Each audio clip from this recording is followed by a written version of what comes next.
अस्सलाम वालेकुम एवरीवन। आज हम बात करने जा रहे हैं प्रीपेड इनकम के बारे में। मैं अगर आपसे पूछूं आप किस जगह एडवांस पेमेंट करते हैं तो आपका जवाब यकीनन यही होगा कि हम जब भी स्कूल के लिए एडमिशन लेने जाते हैं तो स्कूल की जो फ़ीस होती है वो हम एडवांस में पे करते हैं स्कूल को, या फिर जब हम कहीं घूमने जाते हैं और अगर हम अपनी टिकट्स को रिज़र्व कराते हैं ऑनलाइन तो हम उसकी पेमेंट स्टार्ट में करते हैं, जबकि एरोप्लेन की जो सर्विस है वो हमें बाद में मिलती है। इसी तरीके से स्कूल में जब पढ़ाई होती है वो बाद में होती है। या फिर आप जब कस्टमाइज शूज़ बनवाने जाते हैं आपको कस्टमाइज शूज़ बाद में मिलते हैं, जबकि दुकानदार जब आपको कस्टमाइज शूज़ बना के देता है तो वो पेमेंट आपसे एडवांस में लेता है। इसी तरीके से जब आप इंश्योरेंस सर्विसेज देते हैं, आप इंश्योरेंस करवाते हैं तो इंश्योरेंस का जो प्रीमियम होता है वो आप एडवांस में पे करते हैं, जबकि इंश्योरेंस कंपनीज़ आपको हेल्थ इंश्योरेंस हो, आपकी गाड़ी की इंश्योरेंस हो, वो आपको सर्विस बाद में देती हैं।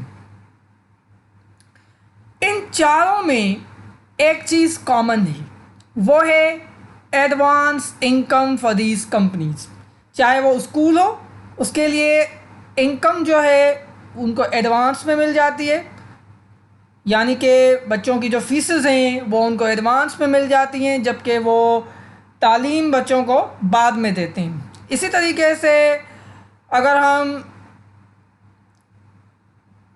एरोप्लेन वालों की बात करें तो वो भी जो टिकट्स की कलेक्शन है वो शुरू में करते हैं, जबकि आपकी जो फ़्लाइट होती है वो बाद में होती है। इसी तरीके से आप जब कस्टमाइज शूज़ बनाते हैं या कपड़े बनाते हैं तो उनकी पेमेंट आप एडवांस में लेते हो, जबकि जो शूज़ या जो आपके कपड़े हैं वो आपको बाद में कुछ अरसे के बाद मिलते हैं। और इसी तरीके से इंश्योरेंस कंपनीज़ आपको इंश्योरेंस सर्विस बाद में देती हैं, जबकि इंश्योरेंस की जो इनकम है, जो प्रीमियम है, वो उनको पहले ही मिल जाती है। यही कॉन्सेप्ट प्रीपेड इनकम का है, जब आप इनकम इन एडवांस अर्न करें, जबकि उनकी जो गुड और सर्विस है वो आप बाद में दें। अगर मैं बात करूं एजुकेशन की तो वो एक सर्विस है, इंश्योरेंस की बात करूं तो वो एक सर्विस है, और अगर मैं आपको बात करूं आपके एरोप्लेन की तो वो आपको सर्विस ही देते हैं, जबकि जो शूज़ हैं, जो कपड़े हैं, वो आपके लिए एक गुड है। ठीक है, सो इनकम एडवांस में, जबकि गुड और सर्विस बाद में। यही इनकम प्रीपेड इनकम कहलाती है। Prepaid income also known as unearned income, यानी कि ये इनकम वो है जो अर्न नहीं की गई। बेसिकली अकाउंटिंग की टर्मिनोलॉजी में ये इनकम आपकी फ्यूचर की इनकम है। ये इनकम जो आपको आज हासिल हुई है वो इनकम नहीं है, वो आपको सिर्फ पेमेंट हासिल हुई है, आपको कैश मिला है, जबकि इनकम आपने अर्न नहीं की। ये अनअर्न्ड इनकम है, क्योंकि अकाउंटिंग की टर्मिनोलॉजी में अक्रूअल बेसिस के मुताबिक इनकम तभी अर्न होती है जब आप सर्विस अदा करें, जब आप गुड्स को ट्रांसफ़र करें। जबकि स्कूल के केसेस में आपने स्टूडेंट्स को एजुकेशन नहीं दी, आपने कस्टमाइज शूज़ का कंट्रोल कस्टमर को ट्रांसफ़र नहीं किया, सो आपने सिर्फ कैश की पेमेंट रिसीव की है, आपने गुड्स या सर्विस अदा नहीं किए, इसलिए ये इनकम नहीं है। इनकम अकाउंट्स की टर्मिनोलॉजी में तभी रिकॉर्ड होती है इनकम जब आप ट्रांसफ़र करें सर्विस को या गुड्स को कस्टमर को, otherwise it's just a payment. यही आपका अक्रूअल कॉन्सेप्ट है जिसकी वजह से ये इनकम है। शुरू में ये इनकम नहीं है, जैसे जैसे आप सर्विस देंगे वैसे वैसे आपकी ये इनकम बनती जाएगी। जब आप शुरू में पेमेंट लेंगे तो वो सिर्फ कैश की पेमेंट है, आपके लिए वो अनअर्न्ड इनकम है। अब अनअर्न्ड इनकम क्या होती है? ये आपकी लायबिलिटी होती है। अगर मैं ये कहूँ कि प्रीपेड इनकम बेसिकली लायबिलिटी है तो इसमें कोई शक नहीं है, बिकॉज के ये उन कंपनीज़ के लिए एक ऑब्लिगेशन है, ये उनके ऊपर ये ज़िम्मेदारी है कि वो जो शूज़ बना रहे हैं किसी के लिए जिसकी पेमेंट उन्होंने ले ली है वो बाद में अदा करेंगे। यानी कि उनकी ये ज़िम्मेदारी है कि वो कल को शूज़ उन कस्टमर्स को दे दें। इसी तरीके से स्कूल की ज़िम्मेदारी है कि वो आपको एजुकेशन दे, यानी कि ये लायबिलिटी हो गई एक एजुकेशन इंस्टीट्यूट के लिए, स्कूल के लिए, कि वो आपको बाद में सर्विस देगा। इसी तरीके से इंश्योरेंस कंपनीज़ हैं जिन्होंने इंश्योरेंस प्रीमियम आपसे हासिल किया है, उनके लिए ये लायबिलिटी है कि वो कल को आपको जो नुकसान हुआ है आपका उसकी भरपाई करे, क्योंकि इंश्योरेंस का काम ही ये होता है कि वो आपको लॉस को मिनिमाइज़ करते हैं, वो आपके लॉस को अदा करते हैं। अगर आपकी गाड़ी का एक्सीडेंट हो गया है तो जो गाड़ी का नुकसान है वो आपको इंश्योरेंस कंपनीज अदा करेगी। बात ये है कि ये एक लायबिलिटी है जो कि इन कंपनीज़ को बाद में अदा करनी है, जिसकी पेमेंट उन्होंने आज ही रिसीव कर ली है इन एडवांस। और ये अकाउंट्स की टर्मिनोलॉजी में जब इन्होंने पेमेंट ली उस वक्त ये इनकम नहीं है, क्योंकि इनकम तभी बनती है जब आप गुड्स को ट्रांसफ़र करें या सर्विस को अदा करें। जबकि पहले दिन जब पेमेंट हुई उस दिन ना इन्होंने सर्विस दी ना गुड्स ट्रांसफ़र किए, यानी कि ये उस दिन इनकम नहीं है, वो अनअर्न्ड इनकम है जो कि अर्न होनी है बाद में।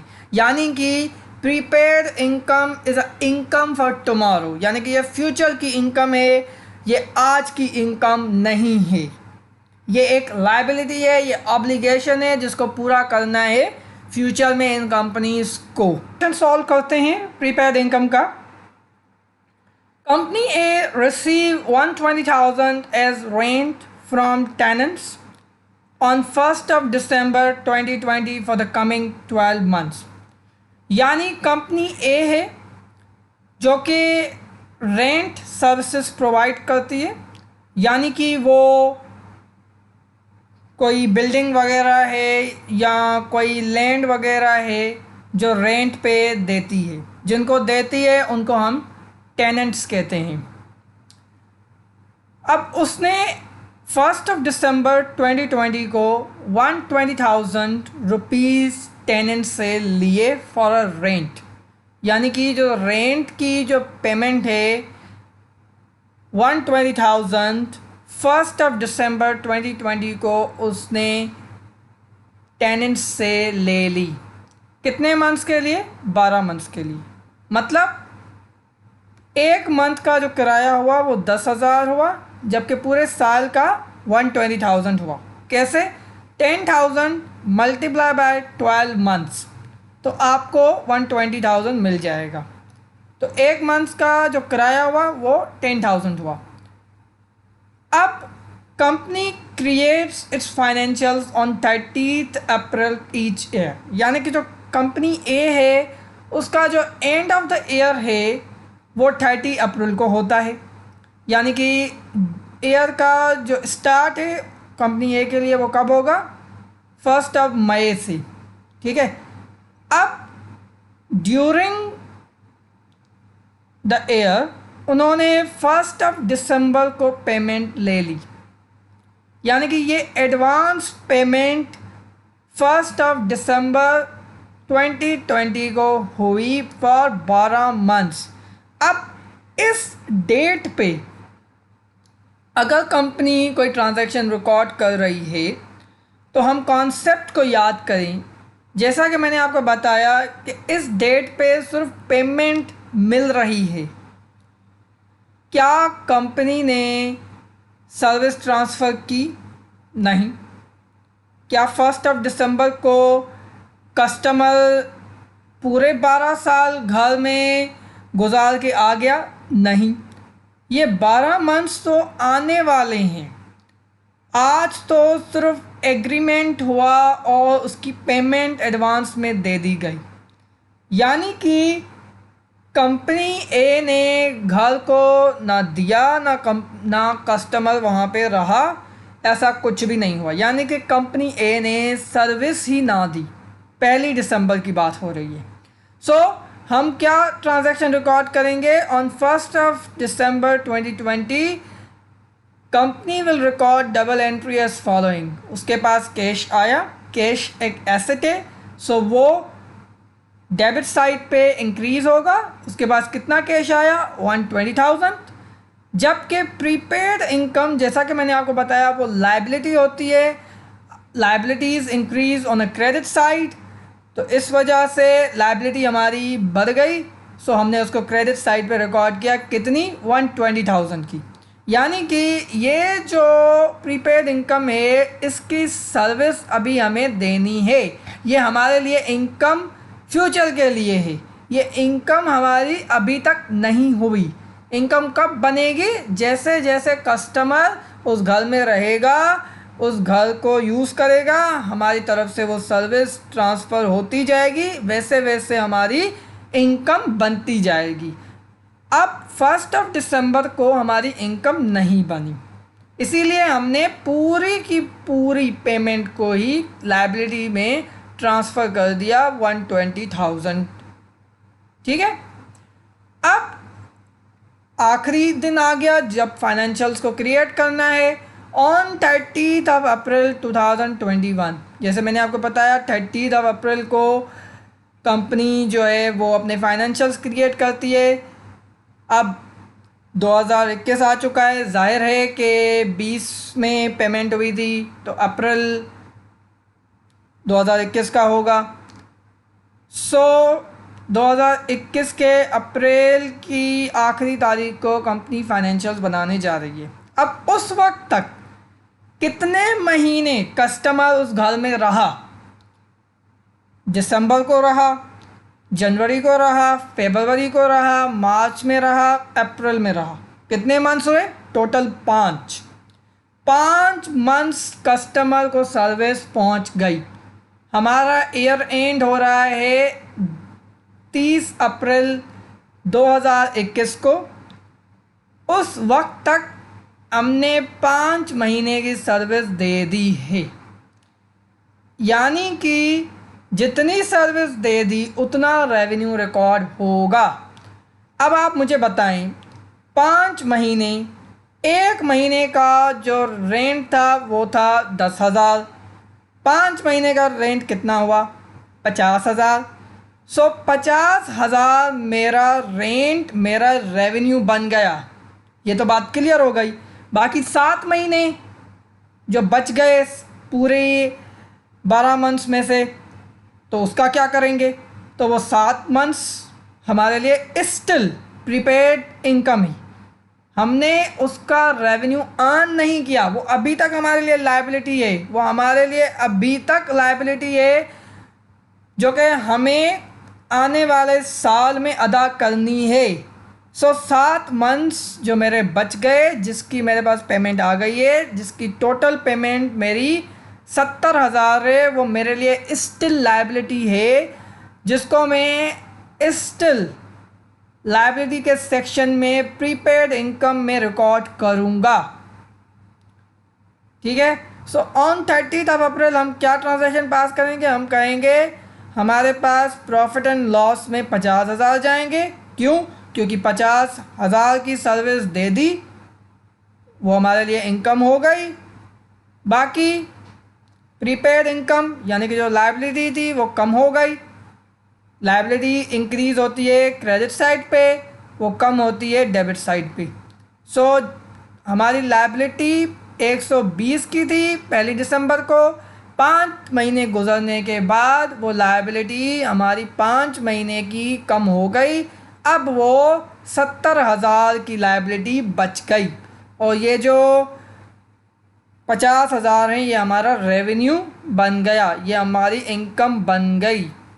क्योंकि अक्रूवल प्रिंसिपल के बेसिस के मुताबिक हम तभी इनकम रिकॉर्ड करते हैं जब हम सर्विस अदा कर दें। तो हमने 5 महीने की सर्विस अदा कर दी, ये हमारा रेवेन्यू हो गया, ये हमारे इनकम स्टेटमेंट में रिकॉर्ड हो जाएगा।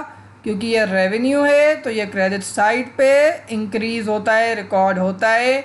जबकि प्रीपेड जो इनकम है वो लायबिलिटी होती है, ये 50,000 से हमारी लायबिलिटी कम हो गई, सो वो डेबिट साइड पे रिकॉर्ड हो जाएगी।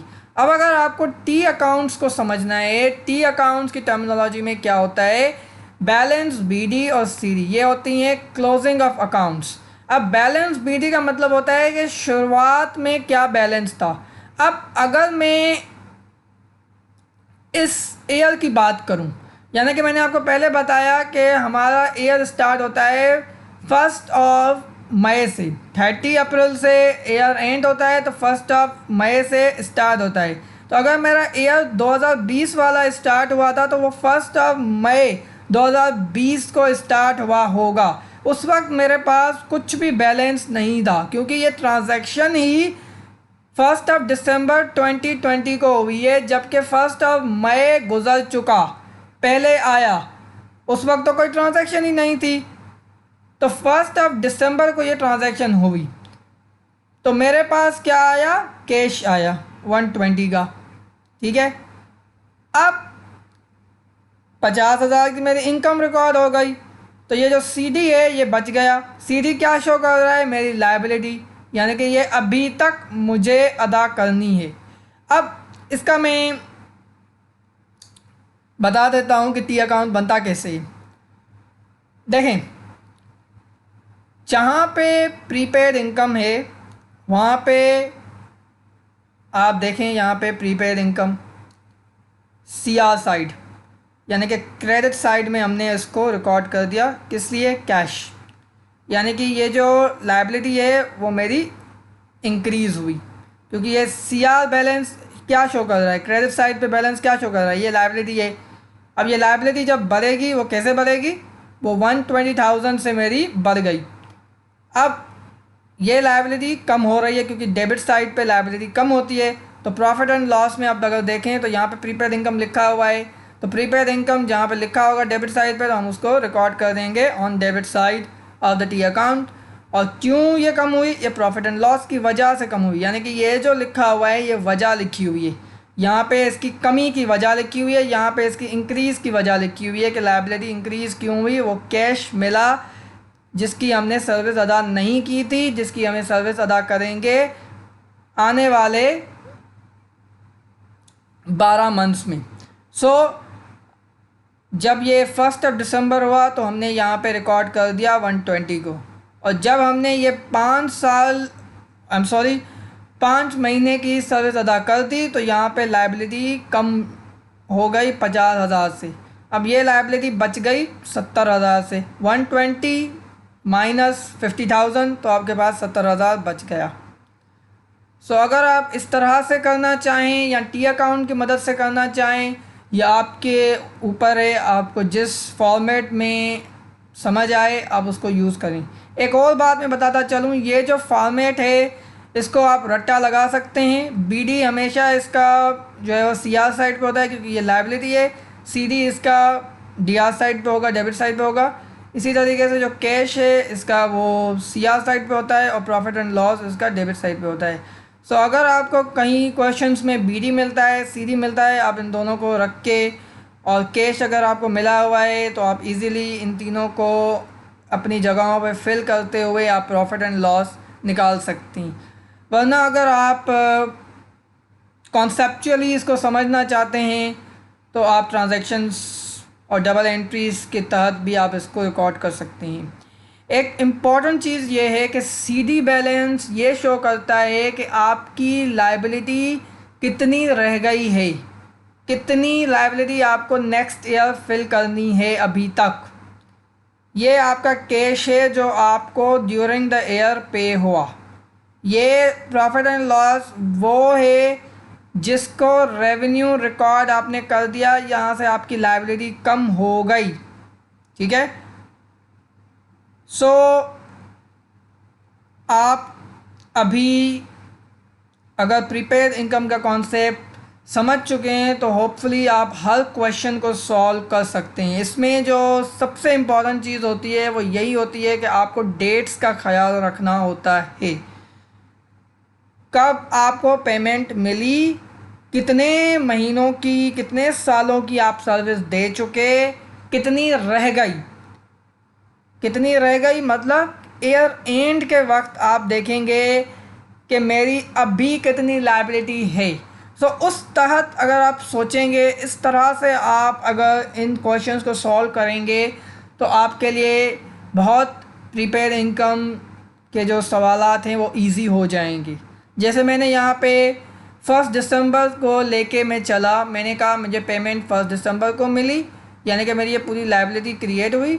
अब मुझे पता है कि मेरा ईयर एंड जो है वो 30 अप्रैल को होगा, यानी कि मैंने 5 महीने की सर्विस अदा कर दी। मेरे पास अभी भी 7 मंथ्स की जो है वो पेमेंट मिल चुकी थी, यानी कि अभी भी मेरी लायबिलिटी रह चुकी है। तो मैंने सिंपली क्या कहा, मुझे 7 मंथ्स का था तो मैंने 70,000 यहाँ पे फिल कर दिया। मुझे पता था कि बीडी मेरे पास कुछ नहीं है, क्योंकि उस वक्त जब ईयर स्टार्ट हुआ था तो उस वक्त ये ट्रांजैक्शन ही नहीं हुई थी, और मुझे पूरे जो साल में जो पेमेंट हुई है वो मिली है 120,000 की। तो अब मेरे लिए ये 50,000 निकालना कोई मसला ही नहीं था। ठीक है, तो आप इस तरीके से भी इन सवालात को सॉल्व कर सकते हैं टी अकाउंट की मदद से, या फिर आप डबल एंट्रीज़ बना दें। Thank you very much for listening me. और अगर आपको ये कॉन्सेप्ट क्लियर हुआ है तो मेरी वीडियो को पसंद करें, लाइक करें और शेयर करें अपने फ्रेंड्स के साथ, और मेरे चैनल को सब्सक्राइब करें। Thank you very much.